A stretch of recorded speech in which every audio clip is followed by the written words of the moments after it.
So what's up, y'all? What's up? It's day 4 on the journey of 90-day challenge. Posting a video every day. So I need y'all to like, comment, subscribe to the new channel, man. Like I'm going up.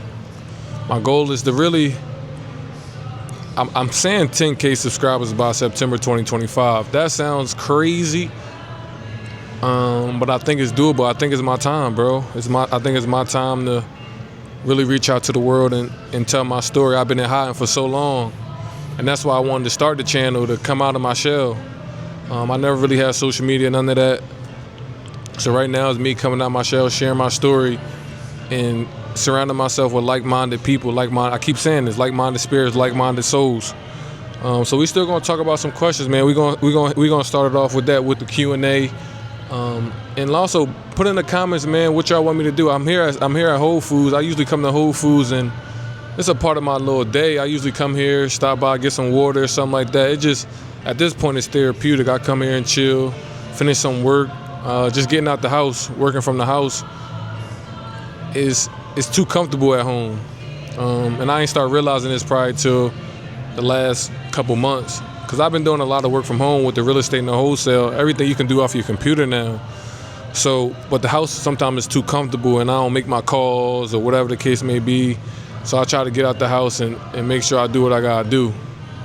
But we're gonna start here. It said, what was it like playing D1 at St. Jude's? It was cool, man. It was rough in the beginning. I was trying to be a sponge and soak up as much information as I needed to. I just and looking back at it, I just thank Coach so much, because the one rule he had for us was just be on time. And now people catch me. I'm 30 minutes early. I'm an hour early. But that was just something that got instilled in me, because you gotta respect people's time. But all in all, it just made me grow up. It made me want to learn. It made me seek, instead of being still baby. Because in college you get baby so much, bro. You get everything you need. It's not till you get out of college and you in the real world, you like, damn, like y'all don't got that. Like at D1 colleges, anything you ask for, you damn near can get right off the bat. Like y'all need. I remember my senior year, I was asking for better food. We start getting it. You know what I mean? Now it's like, if you don't got, now you out here.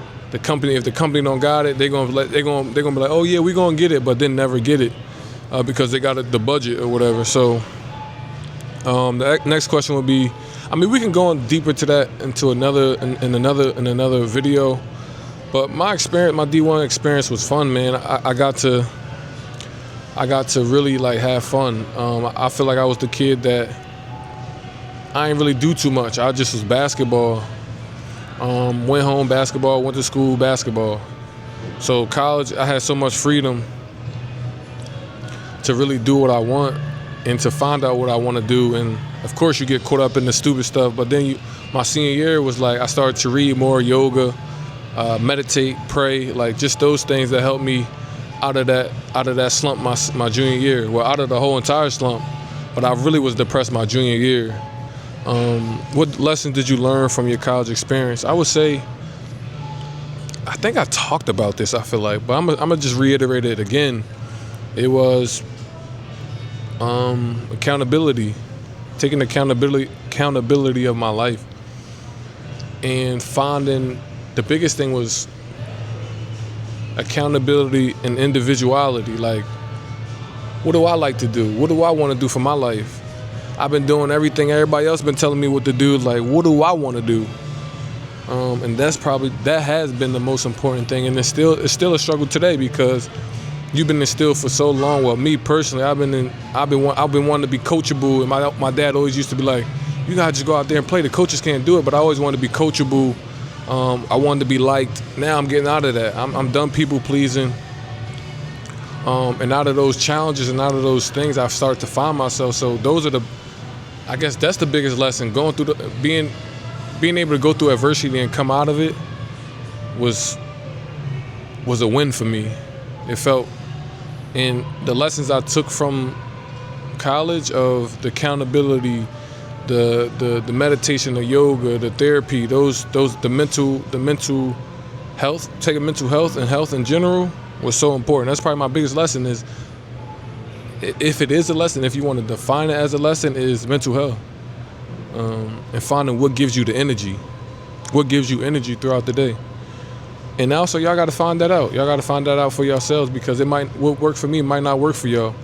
But that's the beauty about it. That's the beauty about life. We have so many different choices. What challenges did you face during those years? I would say, like I was saying, like my freshman year, I thought I was going to play. I didn't. My junior year, I thought I was going to play, but I really didn't start playing until people got hurt. And then I had to show up, but I was just so inconsistent. And I was just inconsistent my sophomore year, junior year. And junior year was the biggest challenge for me with going through what I thought was depression at the time. Or looking back at it, I seen as depression. Just not having any purpose, not saying not having any purpose, but not really understanding where I'm going with my life.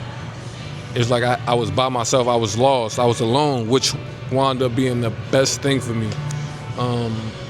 Which wound up truly being the best thing, because I got to learn who I am. I got to step into my own power. I got to start thinking for myself, not have everybody else think for me. And I feel like you would think outside looking in, I would already have that mindset. But it's just funny how you really just an 18-year-old, 19-year-old, 20-year-old kid. Like that's all. You really that. Like you want to be. Well, some people do. You want to be well liked by your coaches, peers,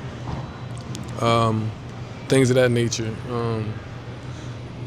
So honestly, out of those challenges, the challenges was just finding who I was, what I wanted to do, and finding that love and passion, because I feel like I struggled, and I struggled because I didn't understand why it wasn't working.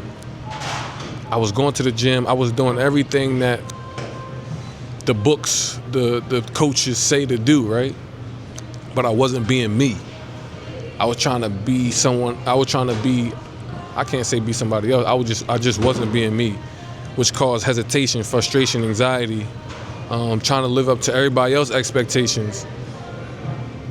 And a lot of people don't even know what they want. So a lot of people just look at you and project onto you of what they thought they should have been doing at that age or something like that. But I'm not gonna go into that right now, but that's one of the things. I wasn't being me. And then it got to a crossroad where I felt alone. And that was a challenge for me, because I was so used to getting feedback directly. I was always getting feedback consistently from my dad, my mom, my grandpa. Not really my mom, but my grandpa, my dad, other people.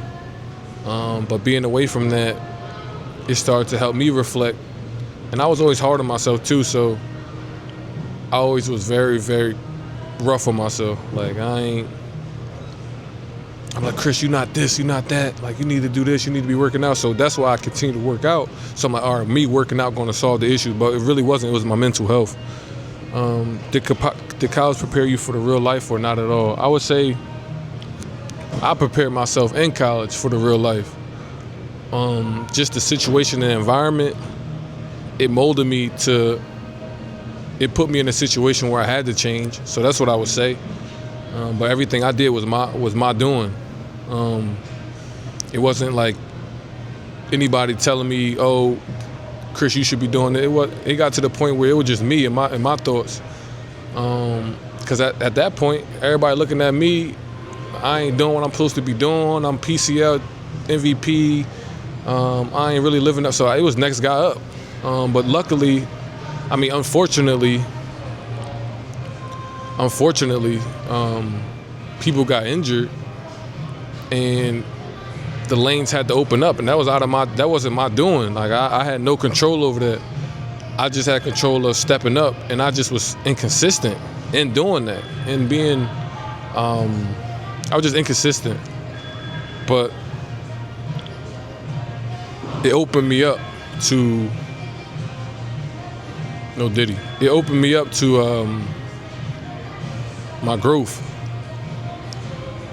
into becoming a man. And I always tell people this story. I remember one of the coaches at Temple at the time, when I'm going to see it like unofficial visit, he was telling me, "Oh, you want to become a better man." I'm looking at him like, "Man, what?"